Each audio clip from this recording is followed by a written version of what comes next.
Un concert qui a fait beaucoup de bruit. Le 6 juillet dernier, Isia Higelin était sur la scène du festival Les Nuits Guitare, organisé à Beaulieu-sur-Mer, dans les Alpes-Maritimes. Entre deux chansons, l'artiste de 32 ans a fait une pause des plus inattendues. La fille du regretté Jacques Higelin a imaginé le lynchage d'Emmanuel Macron, qu'elle a notamment décrit comme une piñata humaine géante. Une provocation qui a poussé le parquet de Nice à ouvrir une enquête pour provocation publique à commettre un crime ou un délit contre l'interprète du titre Mon cœur. En parallèle, Isia Higelin a été sanctionnée par la mairie de Marcq-en-Barœul, dans les Hauts-de-France. Son concert prévu ce jeudi 13 juillet a été déprogrammé. Dans un entretien accordé à nos confrères de Ouest France, ce lundi 10 juillet, la maman d'un petit garçon a accepté de revenir sur cet épisode polémique. « Je suis bien désolée que cela ait été mal interprété, décontextualisé. À aucun moment évidemment, je n'ai voulu inciter à la violence ou à la haine. »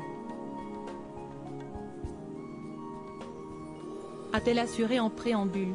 Avant de poursuivre, c'est une histoire, un lien improvisé et surréaliste entre deux titres qui parlent de tout et de rien et qu'il ne faut surtout pas prendre au premier degré. Au cours de cette interview, la sœur du chanteur Arthur H a assuré que ses concerts sont toujours des lieux de bienveillance et d'amour, de folie et d'improvisation. C'est juste ça purement et simplement, a-t-elle déclaré sans langue de bois. Dès lors, nos confrères ont voulu savoir si elle regrettait cette diatribe. Une réponse à laquelle elle n'a répondu explicitement. Cela reste une histoire fantasmée, un moment partagé d'esprit libre, artistique. Ce n'est pas dirigé dans quelque direction que ce soit. A-t-elle conclu. Isia Higelin, que risque-t-elle après ses propos contre Emmanuel Macron en évoquant le président de la République sur scène? Isia Higelin pourrait payer le prix de cette prise de parole. Comme l'ont révélé nos confrères de Nice Matin, la chanteuse risque jusqu'à 1 an de prison et 45 000 € d'amende.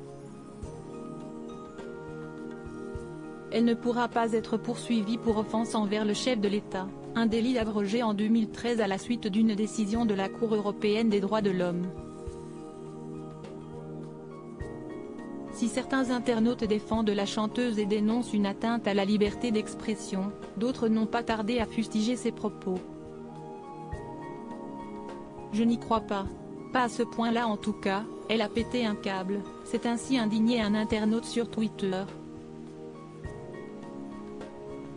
S'exprimer oui, appeler à la haine et aux violences, non Isia Higelin. La liberté d'expression a ses limites, celle de l'irresponsabilité. A pesté un autre. Crédit photo, Rachid Bellac.